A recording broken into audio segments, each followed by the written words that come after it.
It's the 6th of April. You're watching Lunchtime News on MTV Sports. Let's start off with a look at your headlines. Bank interest rates increased again.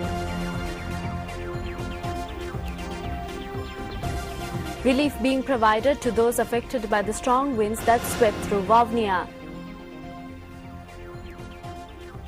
ICC alleges that Saif al-Islam Gaddafi is being mistreated while in custody in Libya. In local news, the central bank has decided to further raise its policy rates.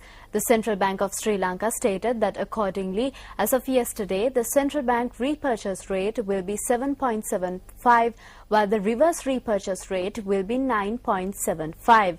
Issuing a media release, the central bank states that this decision was taken as even though the policy interest rates were increased last month as well, credit growth has continued to be high. A Sri Lankan national who is suspected to be the mastermind of the MV Sansi human smuggling operation has been arrested in France.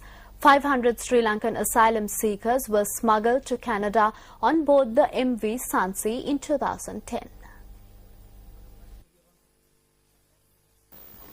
According to Canadian media reports, the suspect was in the custody of the French authorities. Media reports reveal that legal proceedings are underway to extradite him to Canada, where he could face life imprisonment and a $1 million fine. The Canadian police and Interpol have been looking for the suspected Sri Lankan citizen since last month, when he was charged over his alleged role in the Sansi operation, which was carried out by human smugglers based in Bangkok. The 12th graduation ceremony of the Rajarata University was held in Colombo yesterday. Minister of Higher Education S.B. Dissanayake was the chief guest at the convocation, which was held at BMICH. 547 students received their degree from the Chancellor of the Rajarata University, Professor A.V. Suravira.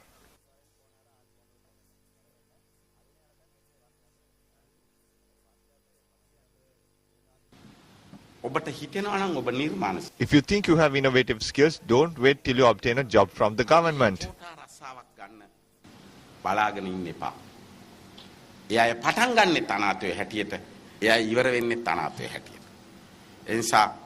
Take up the challenge offered by the open economy and seek a job. Every ministry, department, district secretariat, divisional secretariat, provincial council and all other government institutions are full of graduates. This is why I tell you not to wait till the government provides you jobs if you think you are innovative.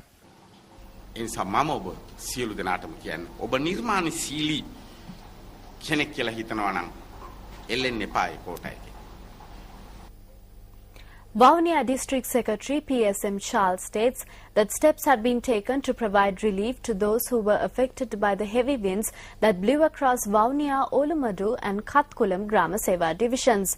She stated that around 150 houses have been damaged by the gale force winds. The district secretary added that cooked meals and dry rations sufficient for 1 week will be provided to the displaced. She further stated that UNHCR had provided the necessary makeshift tents for the displaced people. Minister of Technology and Research Pavitra Vanniyarachchi states that the time has come for the country to produce new innovations. She expressed this view at a function held to launch a website dedicated to new inventors. The website www.slic.gov.lk will include all details of small-scale inventors. Prizes were awarded by the Minister for few inventions which were introduced last year.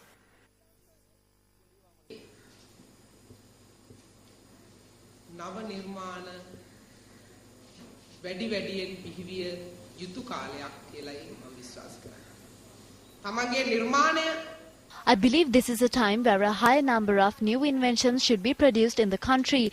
We believe that through this website, opportunities can be provided for inventors to communicate with other inventors, share their experiences and deal with inventors and buyers directly.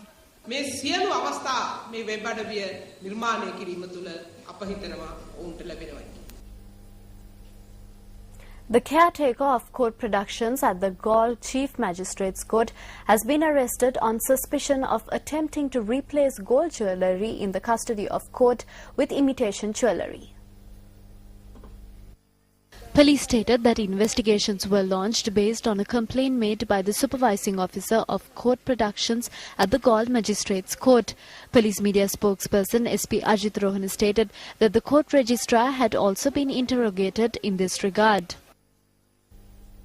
The police informs the public not to fall victim to criminals who are roaming the cities including Colombo during the New Year season. Police media spokesperson SP Ajit Rohana requested the public to inform the nearest police station or call 119 if incidents of this nature are reported.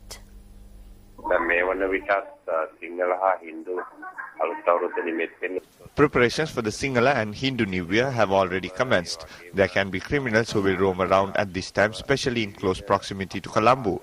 So we urge the public to be watchful of this and inform the nearest police station or call 119 if any incidents of this nature are reported. Today is Bak Full Moon Poya Day. Bak Poya has great significance to Sri Lankans. The significance of Bak Poya is historical since it marks Lord Buddha's second visit to Sri Lanka. This is noteworthy as Bak is a month of national importance as well.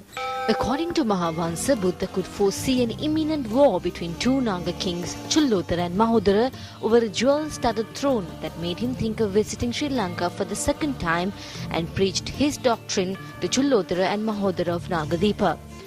Buddhism is the first missionary religion in the history of humanity with a universal message of peace for all mankind. Buddhists across the island engage in religious activities in view of Bak Full Moon Poya Day. Today is the second day of the 2012 Aurudu Trade Fair at the Kandy City Centre. News First is the media sponsor of the event, which will continue until the 11th of this month. Aurudu Fair 2012 will be held over a period of 7 days from 9 a.m. to 9 p.m.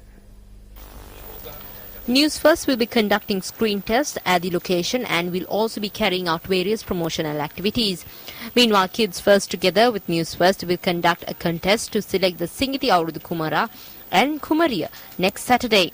The following day, on Sunday, News First will team up with Youth First to select the Aurudu Kumara and Kumariya. Applications for these competitions can be collected from the News First stall located at the Kandy City Centre.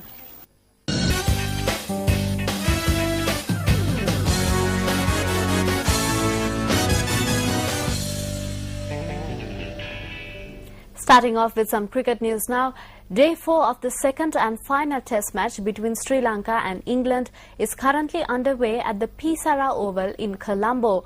Overnight batsman Lahiru Thirimanne and night watchman Dhammika Prasad resumed day 4 on an overnight score of 4 runs.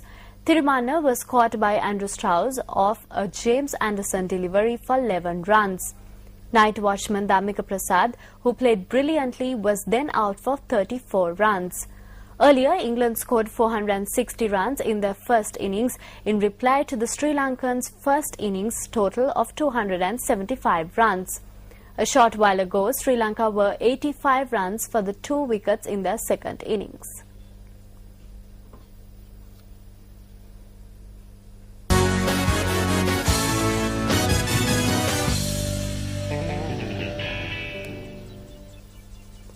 Many thanks for watching Lunchtime News today. I'm Punchani Edirasinghe. Enjoy the weekend.